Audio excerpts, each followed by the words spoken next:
Long time no see. Good to see you again. How you doing? We're gonna have you here. You're familiar with these, huh? Time. Yeah. And the cameraman cell went off halfway through, and he looked so hurt. He went, a cameraman with a cell phone? You could have a seat here. Have you here?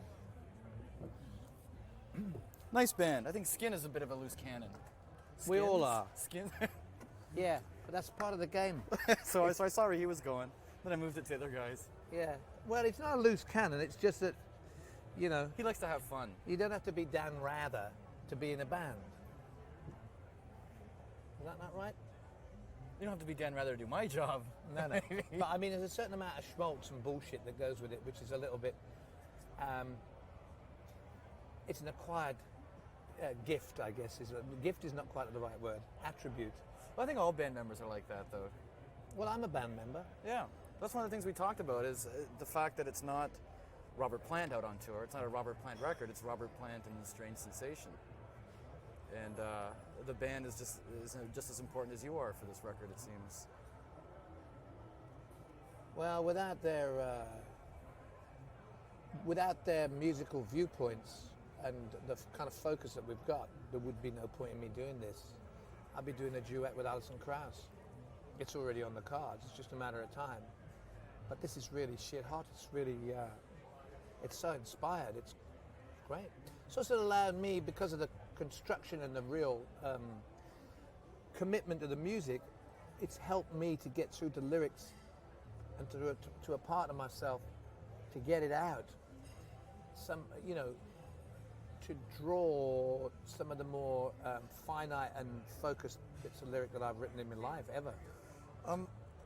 The lyrics aren't being talked about. I mean, critics love the record. They cite its diversity. They say it's ambitious. Nice to know that they get it. But very few of the reviews that I've read are actually sort of zeroing in on the lyrics. Good. Best to keep them quiet. Anyway, whatever.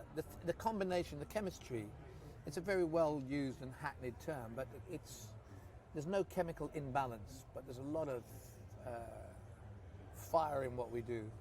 And we're not looking for people to take over the show at any point in time. It's a complete commune all the way through.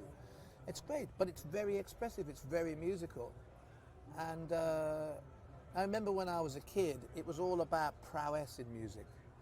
When I started working with Jimmy Page, it was like he was one of the guitarists, one of the greatest guitarists in the world, as was Eric Clapton, Jeff Beck, Peter Green, Carlos Did you know Santana. it at the time, though? Well, yeah, because that was what the trade was. The trade was you had to be really, really good at what you did. Otherwise, you ended up in a pop group. Yeah. Like Coldplay or something like that, where you'd end up, it didn't matter what you played, you just, but so recently, it seems to be coming around to the fact that people want to hear good players again. People who are actually very, very gifted rather than it just being a tune. You get that a lot with jam bands, Right. Fish, Mo, people like that, where people are playing and there'll be a piece of music that will last quite a long time and the audience will go with it. So there's crescendos in the music. There's somewhere special to go rather than it being just some kind of phony hard rock thing based on an old Pearl Jam theme or something like that. Sons of Seattle. I talked with the band about this, and that is, and Paul even said, he wouldn't have done Dreamland unless he knew that you wanted to venture out there, and he wasn't interested in the project unless Who said that? Paul. That you had a vision and you wanted to not have parameters. And the band was saying with this too. But I'm thinking your whole solo career, even Zeppelin was like that, but your whole solo career, it was you all always like look that. forward. Yeah. You always, you have the sense of wonderment and it's never gone away. Top 40 radio is not really, I don't know whether it's ever been my friend or it doesn't matter whether it has or not, but the idea of being, we're just trying to get an audience that can actually get into the music, get into it. Don't just take it as something that goes with a particular time of the day, but just get into where we're going. We've been in the desert, the Sahara, we've been playing with tribal warriors who arrive in the middle of nowhere on camels with machine guns on their backs. And that's their daily living way of getting about, and you hear music and you exchange music and you realize there's so much bullshit that we've created here. You've got VIP food there for VIPs, for people who paid a big buck. You've got these environments which were nothing like what it was in the days of great rock and roll excellence, when we were all kids and we were trying to find out what it was all about. The whole game has grown to such a degree now that it's a bit of a yawn. Does it frustrate you to know that some of the people out there are going to be not as open-minded as you? No, I'm not. I mean, I'm making my point, but I don't care. Each to their own, you know. Doesn't matter. I'm going to leave them with something that they won't forget. That's all I'm going to do. It's a very selfish thing. Do you think of yourself as a musicologist? That's a separate issue, but to a degree, I know what I like, and what I like, I know a lot about, you know. But your sense of wonderment is, I guess, what I'm trying to say, has never stopped. No. Some of your peers, it has. Yeah, but I've been born again, you see. When I went to the desert, proper, You've been born again a few times. When was this last one? a couple of years ago. Okay. Listen to this, is that an auction? They're selling meat. What are they doing there? That's the radio. That's the live remote. Fuck it hell. Well, I mean, I can either be I can sit at home and get really circumspect about my life in music and say, I've done everything I could ever do. But when you go to certain places and you see how music really lives in another environment, no stage, no lights, no PA, no revenue, no income, no CDs, no, it's just about the old troubadour form of music that was prevalent, you know. Like almost minstrel days. Yeah, or something. exactly, Yeah. exactly that, yeah. And that's still going on. And it sounds like John Lee Hooker's great-great-granddad. I swear on my life. And, you know, they don't know who John Lee Hooker is. It's true. And it's not. And they certainly don't know who Bonnie Raitt is. And it's not stealing rhythms. I've heard the word hybrid kicked around. Yeah, well, if you listen to Bo Diddley, the old Bo Diddley beat that's been used a million times by rock groups through time, it's coming from Africa, you know. Right. You know, the shuffle and in rhythm and blues, which is born again through White Stripes and the Black Keys and people like that, comes from Africa. It's not that difficult. It's quite simple, you know. From 66 to Timbuktu, you were saying after Bonzo's passing, you looked at what you did as a hobby. Yeah. And you had fun with it throughout the years. Do you still look at it as a hobby? I think so, because if I wanted to be a careerist, I don't wouldn't. know what that means, though. Well, you know, if I wanted to be honoured and loved, there's another way of doing my singing. But it would be so tedious, such a yawn.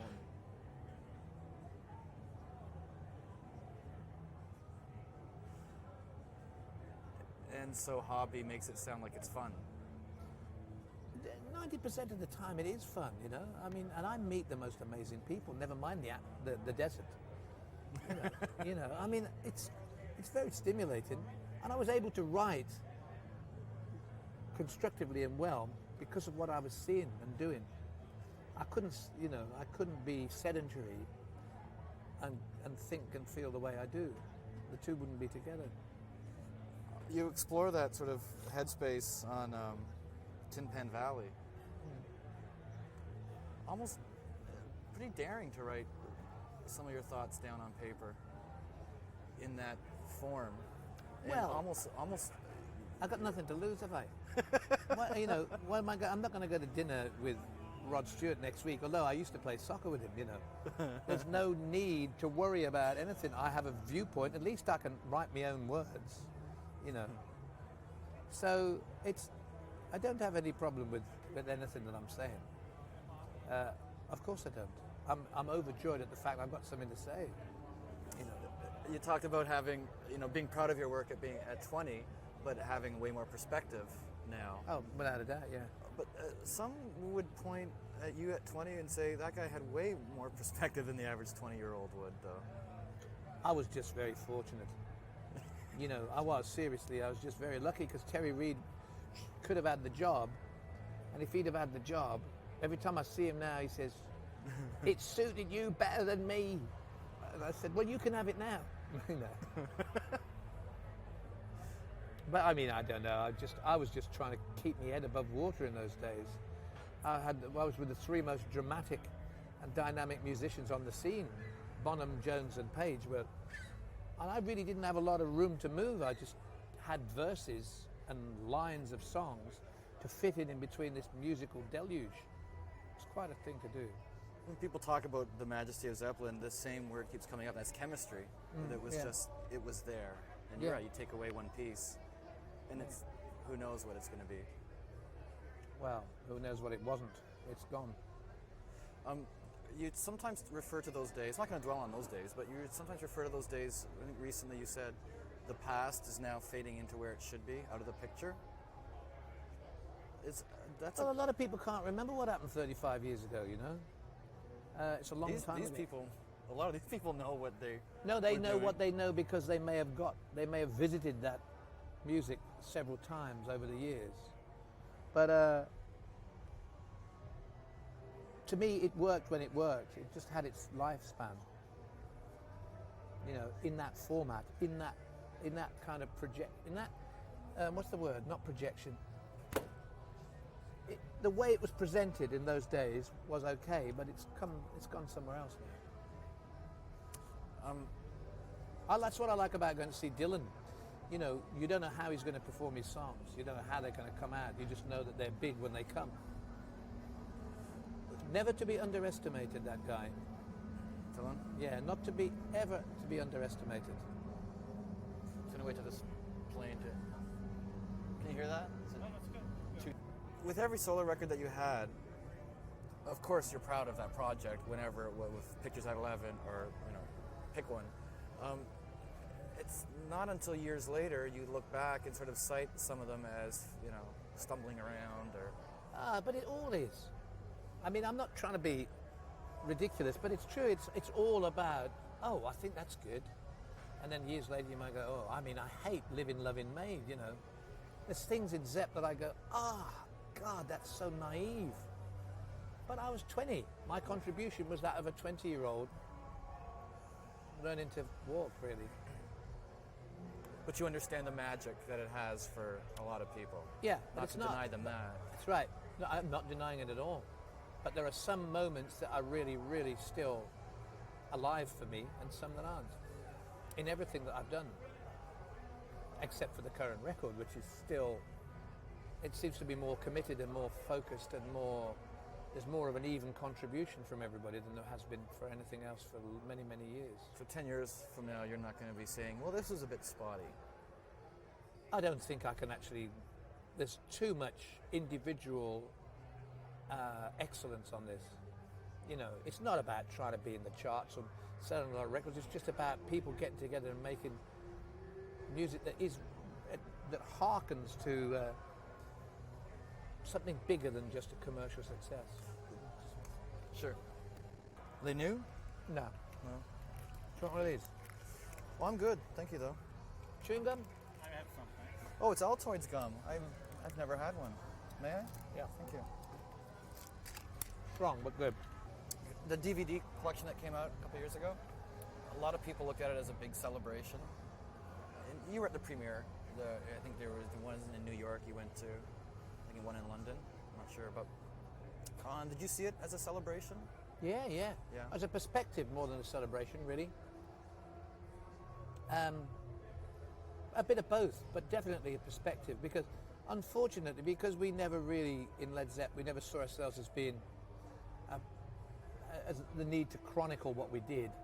No backstage jokes from Ringo, There was no need. Again, rather like I feel about what I'm doing now, it's more the same issue. You play your music, you kick ass, and then you disappear. Poof, gone. I played the Massey Hall here 2 years ago. Now I'm playing the Dreamland? Yeah, What's that joke, huh? I think so. Yeah, it must have been. Or just for the sake of it. But now we're playing a much bigger place on a different day, and it's at a different time. So to see some of that stuff, that footage, I'm very proud, And considering back then, you didn't do a lot of TV shows, videos. That's were right, never there was heard nothing of. there. It's unfortunate because there was a great humour in Led Zepp. And of course that's never really picked up upon. You get the general synopsis is that we were a band of hedonists, It's taken on mythical proportions, some of those stories. But, sorry, carry on. Well, yeah. So we were very lucky to get as much footage as we got, one way or another. Compelling for you to watch it? There are parts that really leave me very emotional, when I see just how good it was. At times it was, and times when it was a bit prickly, and times when it was narcissistic and it was a bit of a yawn. That's the benefit of hindsight's a bastard. I don't want to see, a girl's blouse. I want to hear a bit of good singing.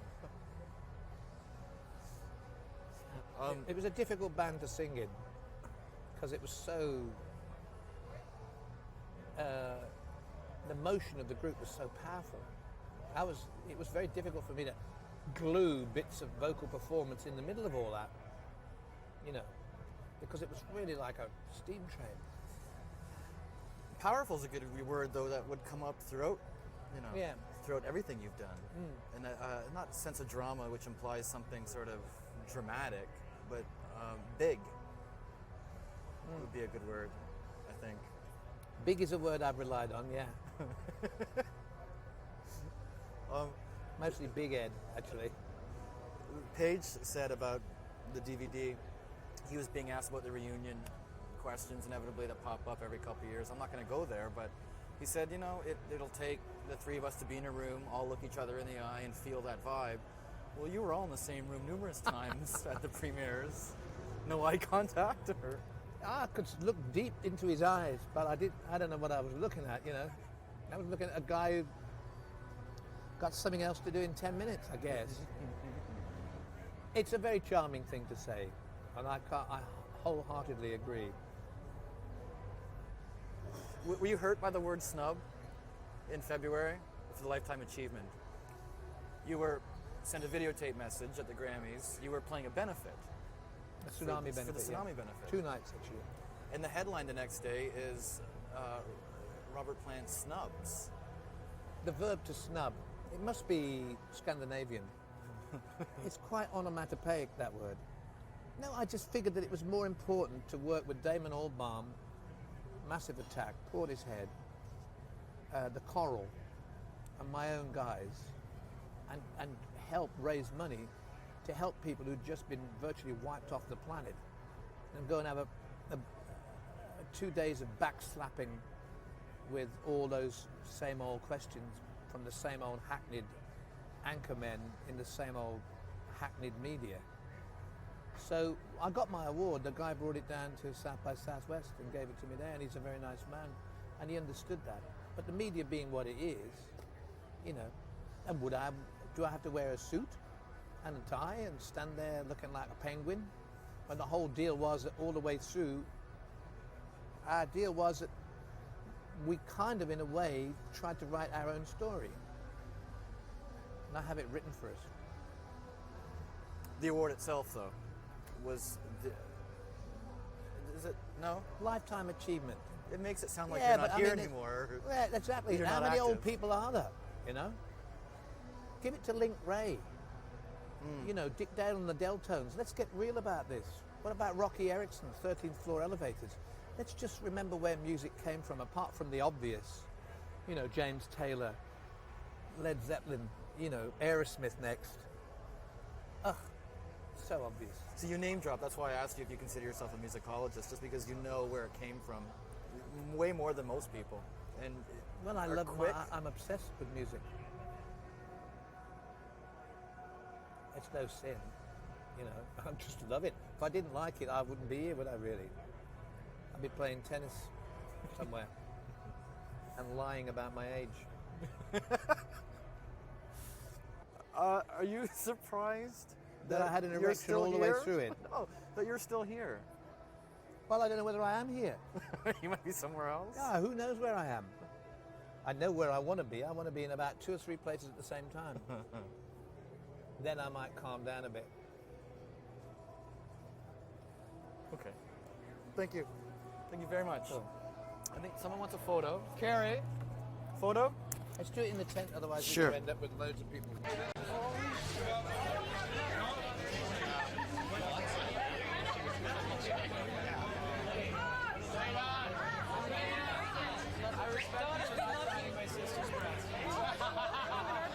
Turned it down.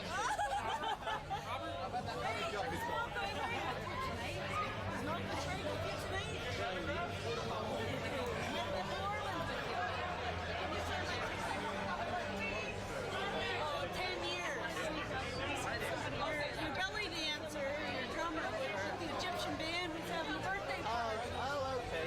Yeah, that's Thank you. enjoy. Robert. Robert, do you want the swing